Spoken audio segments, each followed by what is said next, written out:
Welcome to the Winning Family Podcast with Rodney Michelle Gage, a podcast designed to help you win at home and in life.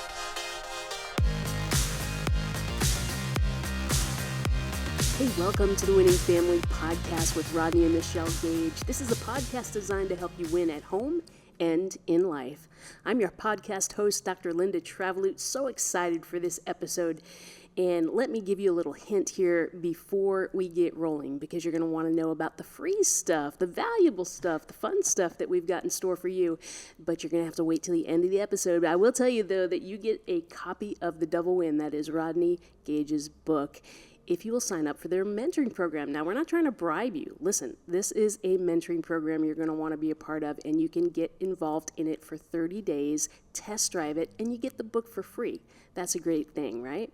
So we are going to dive into this topic, but before we do, let's welcome Rodney and Michelle Gage, the incredible marriage mentors, family mentors, just incredible people. If you don't know them personally, I have the opportunity to know them, and they are good people. They are wise people, and I know they can pour into your lives. How are you guys? Great. Thank you, Linda. We are honored to have you as a part of the podcast as well, bringing your wisdom. We happen to be your biggest fan. That's right. Oh, my. We Lots of love Dr. Linda. Yes. Thank you. I'm excited because this is a great topic, how to build an unbreakable bond in your marriage. And as I think about marriages that I'm aware of, right, not just across the globe, you know, maybe people going into marriage may not even think of the idea of their bond being unbreakable. Yeah. But that is a thing, right? An unbreakable bond. Right. Yeah. So you're going to break that down for us today. Yes. Yeah, I was thinking here recently, Michelle and I, and those of you that are watching or listening, and maybe you've been there too, but there's a world famous bridge there in Paris where it's referred to as the Lovelock Bridge. And it's really an amazing sight because literally thousands of locks have been put on, you know, the fence, if you will, of this bridge, kind of symbolizing, you know, a couple, of marking that moment, you know, of that bond between them. A lot of, you know, proposals are made, you know, as far as, you know, that's kind of that romantic little spot, you know, with the backdrop of the Eiffel Tower, and, you know, and so it's kind of this cool thing. And yet what they do is they put the latch, you know, the lock onto the fence, and then they take the key and they throw it in the river. And, you know, and I know from the intention of their heart, that's what they're trying to do. They're trying to make that moment, this unbreakable bond, you know, to kind of last that, you know, the duration of obviously their relationship, their marriage. And I think every couple starts out that way. Yeah. You know, every couple desires to build that unbreakable bond, and, you know, that's the intent of their heart. And yet at the same time, it sounds simple, right? You know, but it can get tricky. It gets complicated. And I think even though many couples may have good intentions from the beginning, it's the challenge of, you know, how do we sustain that, and how can we go the distance in our marriage relationship and enjoy being married, and not just like we're going to grit our way through it to the very end. You know, it is a covenant relationship. It's a serious commitment when you get married to someone, but you can enjoy being married. You know, there's ups and downs, there's seasons, as we talked about in our last podcast, parenting. There's seasons in marriage as well, but we can love being love locked and have that unbreakable bond in our marriage. Yeah. But you got to work for it. Yes. It takes work. That's right. Nothing great in life comes without some work. So true. True. Gotta keep the honey in the honeymoon. That's right. Well, let's break it down, because we came up with an acrostic. Of course, the Gages love acrostics. And it is the word bond, B-O-N-D. So this is going to help you remember how you can make it's simple, really, just a simple reminder. These things are things that you already know. We're just reminding you, and to help you keep it in the forefront of your mind. So with the B is be intentional. Be intentional. We're very big on being intentional. Well, It is so important and that's easier said than done because there's so many things that compete, with our time, our attention, with one another, especially as more and more things come into the relationship that really competes for your time and attention, whether it's your job, kids, fill in the blank. I mean, there's always going to be something that can, if we're not careful, can create a wedge, in our relationship. And I think, not to make an important topic overly simple, right? Because it's hard, it's challenging. There's no such thing as an easy marriage. I mean, and that's the thing. I think that when you think about marriage, you're taking two completely different individuals who come from different backgrounds, circumstances, situations, personalities. I mean, on and on and on. So you have two very different, complex individuals coming together in a marriage relationship. The real challenging part is those two individuals being one. Yeah. And that's where it takes intentionality to be one, to be unified, to walk through, the seasons and the journey of the marriage relationship unified together, where there's a real sense of togetherness that you have. And that's where I think, Michelle, it's just, that bond of being intentional is so important, because in a world where we all have good intentions, I think we have to just make sure that more than anything, we're going to remain one in our relationship with God and with each other. Because the moment we drift from our relationship with God is the moment we start drifting from each other.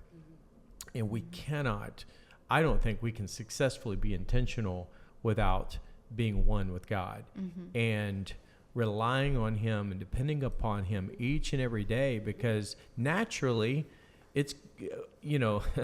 naturally things are going to get tricky. It's going to get complicated. We're going to have all kinds of things that creep into our lives and our relationship. And if we're not intentional and we're not committed to being one and working through challenges, then what happens is couples begin to say, well, we're just not compatible. We're not meant for, this just wasn't meant to be. We start justifying and rationalizing all the reasons why we should bail and break the commitment. But the only way we can honor that commitment and build that unbreakable bond is by simply being intentional with, I think, with this being committed to being one, no matter what, and fight for that. It's so important that we fight for that oneness. Yeah, we always like to say that life is not a chance, it's a choice, and it's choices that we make every single day. We talked also in our last podcast about teach us to number our days that we may grow in a heart and of wisdom. And I love what you talk about, Rodney, when you officiate a wedding. I love it when I get to sit and hear you officiate a wedding, where you talk about we're beginning to write the story that's going to tell the story of our marriage. And will our marriage be a story worth telling? And the only way we can really have a marriage that is a story worth telling is giving God the pen and allowing Him to help us write that story. And I love also when we talk about our family shift book, that the S in the word shift, which is another acronym that we have, is to start with the end in mind. So when you're at that marriage ceremony, they're starting right there and starting to look forward to what is it that we want the story of our life to be told, our children, our grandchildren. What is it that we want them to know and remember about us? Basically, what do we want our legacy to be? So we have to decide that to live intentionally to reach that goal, so we don't know because we don't know the number of our days. God knows the number of our days. Well, what does today look like if this was our last day in our marriage relationship? What is the story going to be told? So we have to live every day, really every moment, intentionally. And I think that's a muscle that we have to build. And it's not an easy one to keep in shape, because we can rest and lean back and become casual in our relationship and take each other for granted if we're not living intentionally and building that bond. So the O in the word bond stands for offer forgiveness. It keeps getting harder. There was a pause there, right? It keeps getting harder. Be intentional, but then we have to offer forgiveness. The Bible talks about that we're supposed to make allowance for each other's faults. And the Bible also talks about that the enemy likes to get a foothold in our relationships. That is where we're not offering that forgiveness, but we hold a grudge and resentment. The enemy can get a foothold, so he gets his foot in the door. And when an intruder gets a foot in the door, it's hard to keep him out. So that's what happens when anger, resentment comes into our relationships. So that's why it sounds simple to offer forgiveness, but it's not always simple. Especially if you're allowing things to build up. Yes. Yeah, this is not in this bond that we're talking about, building an unbreakable bond. The forgiveness issue is not one that we can just glaze over, and just throw it out there as, oh, this is something we need to do. Because we all know that it is a heck of a lot easier said than done. When we have had so much hurt, when somebody has betrayed us, violated a trust, maybe you've had a spouse who's been unfaithful, maybe you have walked through some unbelievable situations that no human being should ever have to go through or endure, but you've done it, you've gone through it, and you have felt tremendous hurt and pain beyond description. We just can't just say, oh, well, mistakes happen. No, chances were however you were offended, hurt, violated, betrayed, it was probably intentional, or it was just done in such a way to where it was so heartless, and it hurts. It really, really hurts. And I think we just have to realize that, at the end of the day, we live in a sinful, fallen world. There's no such thing as a perfect person, perfect spouse, perfect parent, fill in the blank, perfect coworker, boss, whoever. We all make mistakes.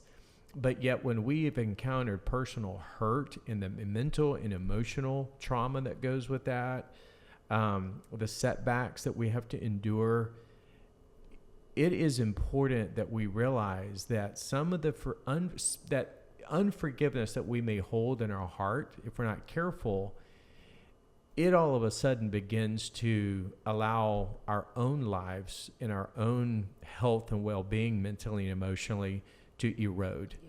Because now all of a sudden we're carrying that seed of hurt, resentment, unforgiveness in our heart and our spirit. And whether we realize it or not, it's not only taking us down, now it's starting to bleed over into other friendships and other relationships. And it's all because of that hurt that we've encountered.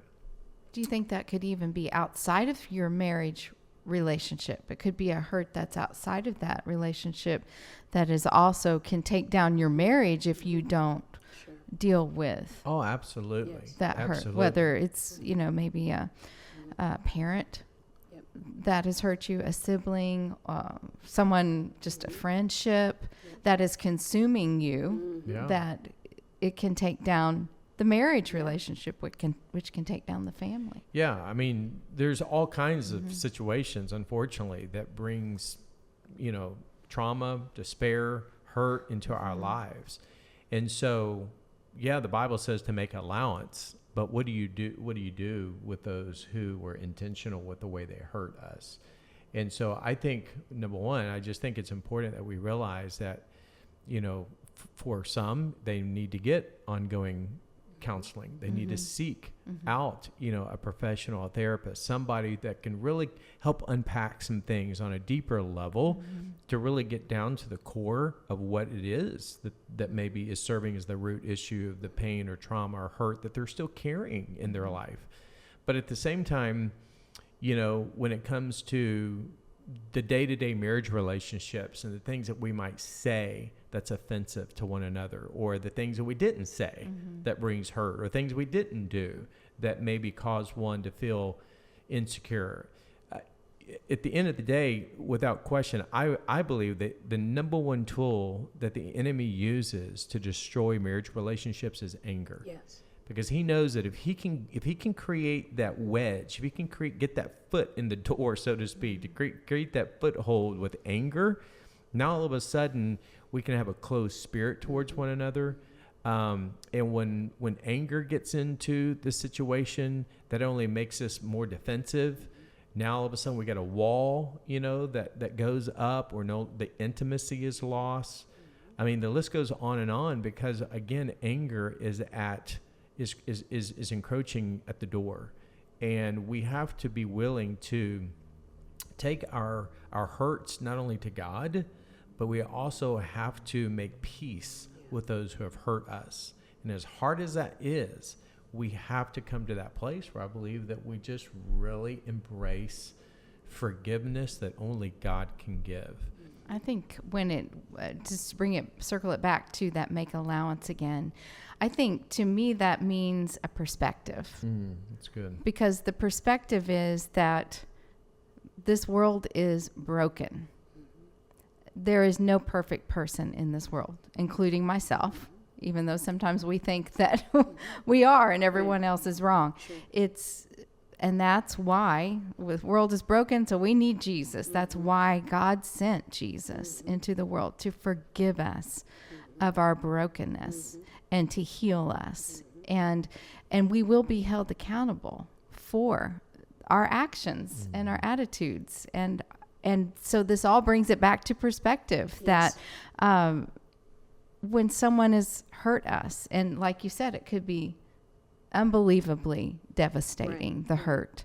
We still have to remember the perspective that this is a broken person that has hurt me, and they need forgiveness from God. And we can't force anything. We can't make people choose things, but we have our own choice. That's the thing that we get to do, is we get to choose how we're going to perceive it, how we're going to handle the situation. And if we can't see it with an eternal perspective, with a grace-filled perspective, we are defeating ourselves. Yes. And that's where the choice comes in. And I know that some things are unbelievably painful and that you do have to walk through. And it may take time. Yes. It may take years to walk through, but we still get the choice that we're going to heal and we're going to walk through, and we can offer forgiveness. That is the thing that's in our hand that we control, and we can offer that forgiveness in our life. So many times I think people are unable to forgive because they're stuck on this idea that they have to be paid back for what was done to them. Yes. Like, you owe me. Yeah. It's so easy to get in that. If a spouse cheats on another spouse, they owe you, right? They did something, but in reality, to offer that forgiveness, if we really think about it, like in an example where a spouse would cheat on another spouse, there is no way that spouse can repay the other for what was done. That's We can't recoup that time as much as we would like to think we can redeem the time. Those days of cheating, there's no way that can be repaid. The hurt cannot be smoothed over. That just cannot be. So the only choice we have is to wipe the slate clean. Yeah. Just like Jesus did for us, right? Yeah. There's no other choice. You just cancel the debt. Right. Cancel the debt, and that's the way to forgive. But that is so stinking hard. Yeah. Yes. So hard. Yeah. Yes. It's the most difficult thing in life. It's the analogy that, has been used many, many times to just talk about how important the poison of unforgiveness is. So it's like drinking a bottle or a glass of poison, hoping the other person dies. and I heard it also said that bitterness is kind of like holding a match. It only burns the one that's holding it. So the reason why we need to forgive, as hard as it is and as traumatic as it may have been through whatever the offense was, is because at the end of the day, it's about our own peace. It's our own health and well-being, because if we hang on to that, then all of a sudden what's happening is that we, by choice, we're choosing to live depressed, angry, unhappy, unfulfilled, anxious.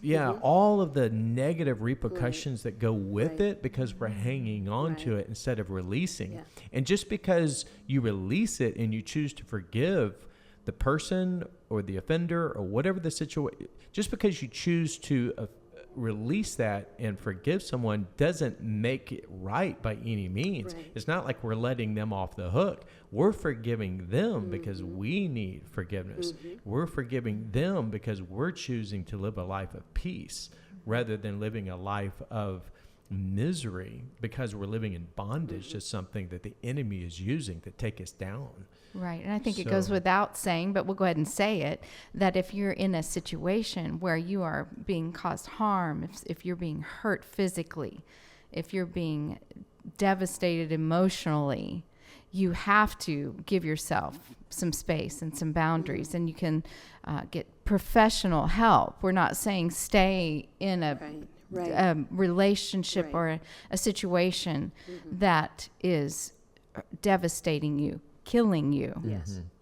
We're not saying that.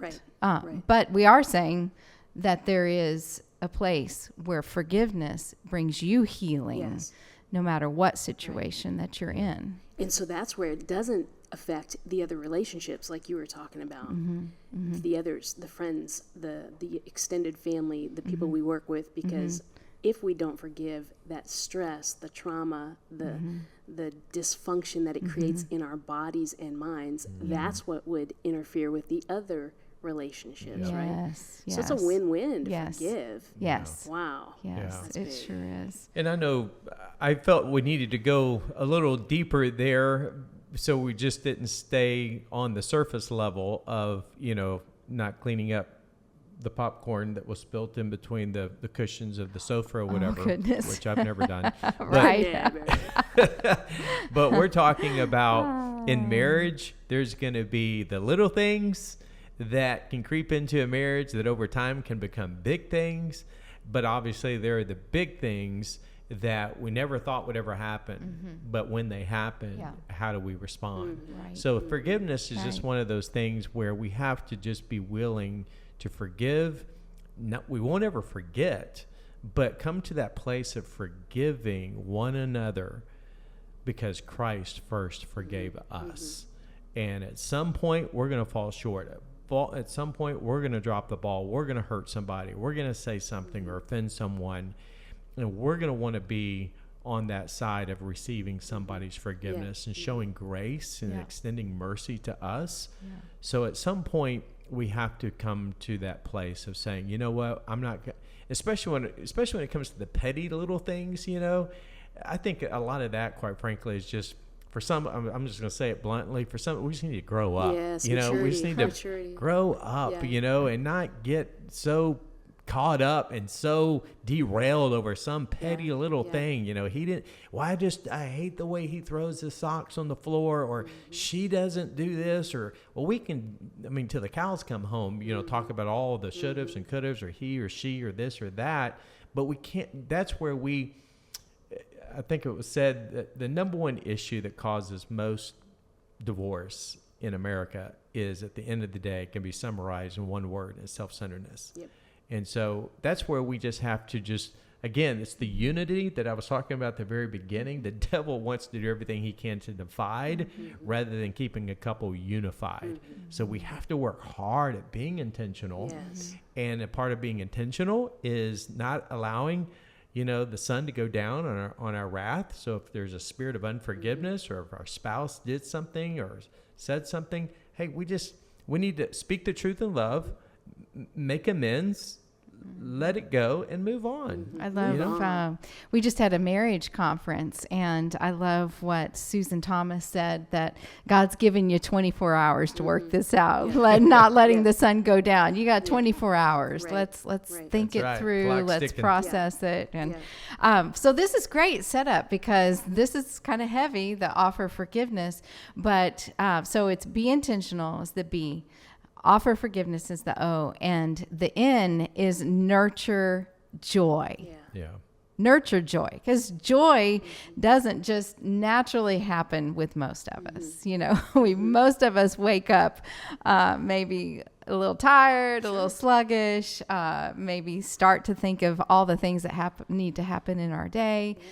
Maybe we start to see the things that disappoint us in our spouse as soon as we get out of bed, the socks on the floor, or whatever it might be, the simple things you're talking about.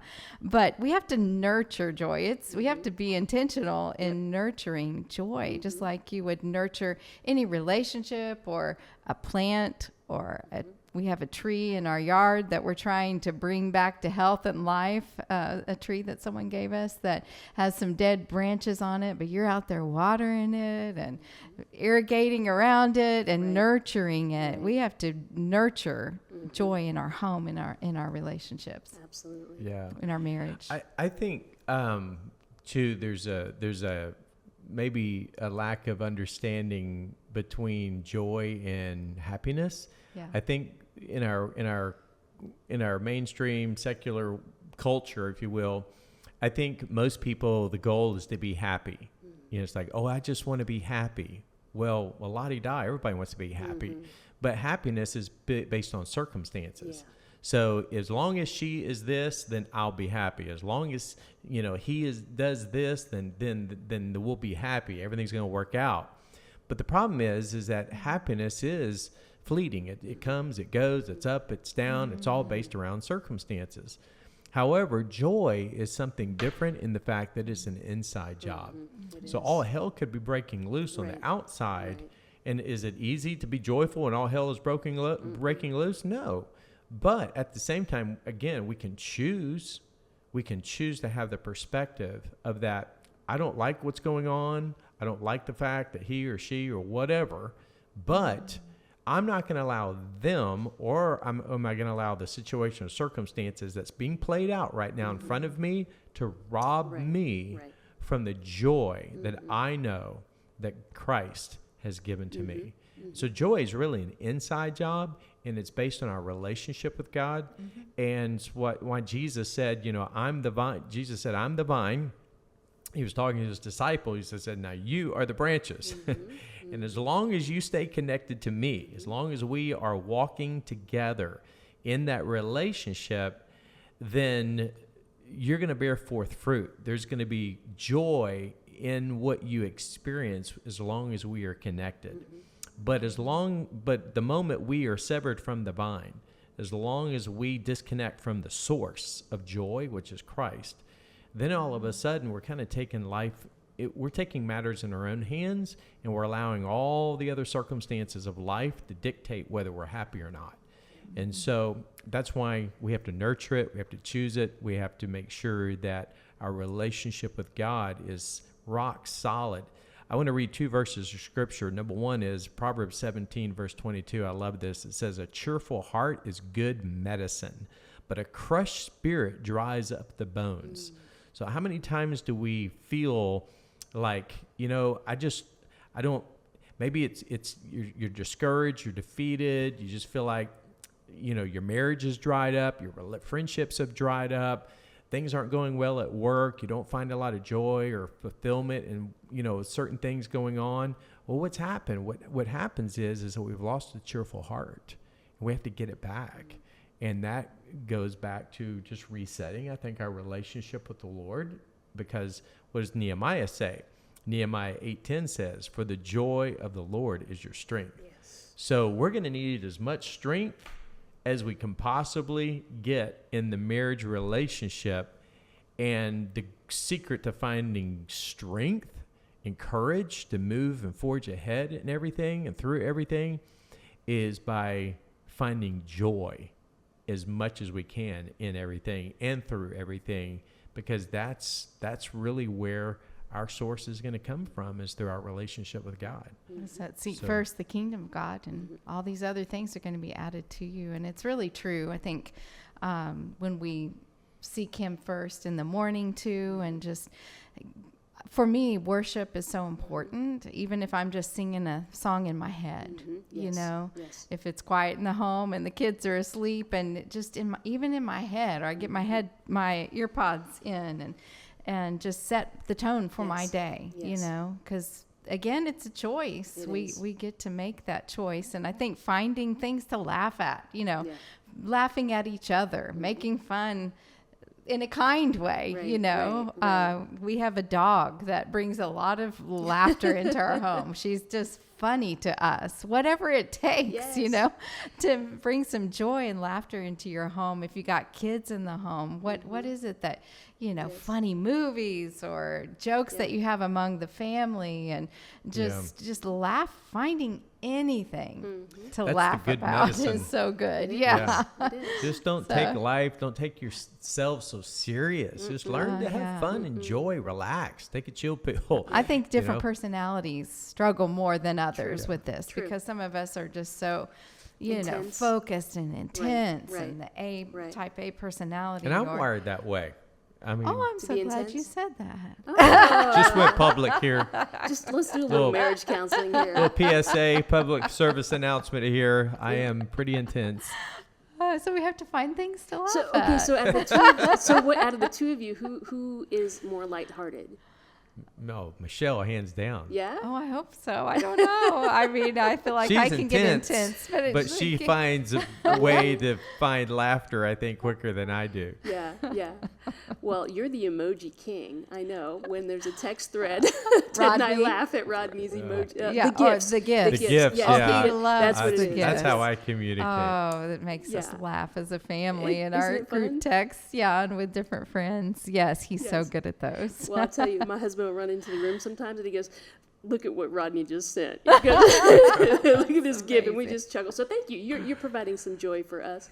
It is a good medicine. Thank God. That's all form of technology I know. Anything to bring some laughter. Right? Yes, we live in an intense world. We do. We got to find something that brings us joy. Even just getting out and whatever it is, the hobbies that you have can bring joy if you find something in common with each other. Yes. Yeah, I heard someone say you need to divert daily. So just find a way to get together as a couple, taking a walk, just connecting at some point. Just come to divert daily, and then withdraw weekly. So that's that date night. That's just get out, do something. And the last one is abandon annually. So it's it's just getting away, taking a trip, just focusing on each other. And it's so important. Those things can refresh the soul. Those things can help bring joy, bring laughter, bring fun memories, into the relationship. And so again, you have to work at it. You have to nurture it. And it's important that you, again, be intentional with doing that. Otherwise, life just passes by and gets busy and crazy, and there's too many withdrawals that are being taken out of our marriage and out of our home and relationships. And that we got to put those deposits. Become bankrupt if you don't put some deposits in. So it's be intentional with our bond that we're building. Be intentional, offer forgiveness, nurture joy. And the last one is the D, and that's deeply love. Deeply love. And that seems simple, but it's not always simple. Yeah, and let me just explain kind of what we mean by that. Here's my encouragement. My encouragement would be to any spouse to pray and ask God, increase my capacity to love my spouse more. Because I think we all say, well, I love my spouse. Otherwise, I wouldn't have married him or her. But we're not necessarily talking about a conditional kind of love or a surface kind of love. It's really more of a sacrificial, unconditional kind of love. It is serving our spouse when we don't feel like it. It is making allowance for the faults that we talked about earlier.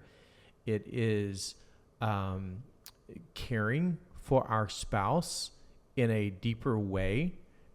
In other words, it's like when Jesus said that the greatest command is to love the Lord your God with all of your heart, soul, mind, and strength. And then he goes on to take it a step further and say, and love your neighbor, fill in the blank, love your spouse as you love your spouse, as you love yourself. So it is really coming down to a place of sacrificially loving deeper in a way that I'm putting the needs, the preferences, the desires of my spouse even before my own. And that does not come natural, does not come normal, because by nature we're sinners and self-centered and self-focused. But that's what we are talking about, where it's a deeper kind of love. It is a loving with a capacity that is far beyond my human ability, but supernaturally God working in me, and my intimacy with God is going to allow me to have a greater love and capacity for my spouse than I could ever accomplish on my own. I'm just thinking of the story of the woman at the well in the Bible, and when she met Jesus, and he was there at the well, which went down deep, and he talked to her about a well that would never run dry. And he told her everything about herself that he knew everything, he knew her well. And he told her that he would offer water that would never end, and in relationship with her, in his love relationship with her. But he knew her. And I think that's also a part of deeply loving, is to know your spouse, know their love language. Yes. What is it that means love to them? Because a lot of times it's different than what means love to us. The way we express love is the way that we want to receive love most of the time. So I know for Rodney and I, we're very, very different when it comes to that. I don't think we even have anything that matches, that we both have. I don't know how it is with you and Ted, but there's a book called The 5 Love Languages that if you've never read, it's so important that we understand the way that our makeup is as a person, our psyche is, what is it by the way we've been raised, all the things that have been placed into our life. Why do we speak this love language? Mine is just the physical touch. So every morning I'm like, babe, I'm ready for that hug, and his is like, I'm ready for coffee. That's like on the very end of his spectrum of what is his, it's not even on his radar. Baseball bat. But that doesn't mean he doesn't love me. It's just that he expresses love in a different way. So knowing that about our spouse is a way to deeply love them. Yes. Well, to wrap this up, I want to share this real quick, and then we'll close, just because I think just on a practical level, Here are some ways that I think couples can grow deeper and increase that capacity we're talking about, to kind of build off of what you're saying, Michelle, because I think it's important, in order to know those things about different personalities and our love languages, we have to be a student of our spouse. Right. So that's just, taking the focus off of ourselves, putting it onto our spouse, and asking ourselves the question, what is it about her? What is it about him that would be important or helpful for me to know, that would allow me to bring a contribution to our relationship that allows us to grow closer together, because I better understand my spouse at a deeper level. So, that could be knowing what their emotional needs are, kind of like the love language aspect, or just what their key, maybe it's security, or maybe it is affection, or words of affirmation. That's yours. Words of affirmation. Sure everybody knows that I know what yours is. List and goes I'm working on it. Yeah, might be respect. Whatever it is. Yeah. But it's important. Know what their strengths are. Yeah. What are they really exceptionally gifted and good at doing that makes them really unique? and learn to compliment each other in those ways. Yeah. Same is true with weaknesses or imperfections. Where is their area of weakness? For example, in our family, in our relationship, you're good at doing numbers. You're good at doing, the financials and the accounting and, all of the, paying bills and staying on top of things like that. That's not my wheelhouse. You're improving. That's not my You thing. are growing. It's amazing. But it's learning just to Yeah. compliment each other Right. instead Yeah. of fighting. Right. Well, that's the man's job. Well, okay. Well, it may be the man's job, but if you suck at it, I That's would right. defer to someone who's better than you. Absolutely. So it's better to defer than go into debt. So anyway, dreams, passions. What are their hopes, their dreams, their aspirations, their passions? What are their fears? What are their insecurities? What is it that makes them, fearful about the future or the unknown, or maybe pursuing their dream or their goals? That is so loving to know that. Yes. Yeah. It's so loving. And because encouraging them. We just don't take time to really think deeply about those things. Yeah, and it's all basically what you're doing is you're coming to the place of knowing their heart. Yes. And so when you do that, now you're loving in a deeper way.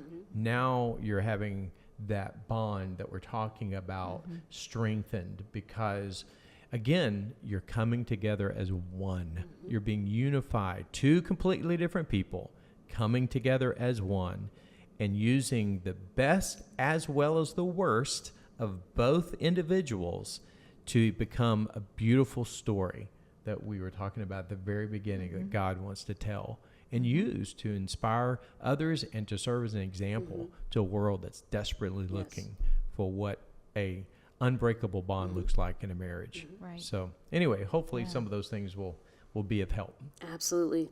Well, you've been listening to the incredible marriage mentors, Rodney and Michelle Gage, break down the idea of how to build an unbreakable bond in your marriage. I know that was helpful, and I know you know people that need to hear about this. So would you please share this podcast episode with some friends, family, maybe someone you work with? Hey, maybe it's a neighbor down the street. Just text them the link to this episode because you may just save a marriage, right?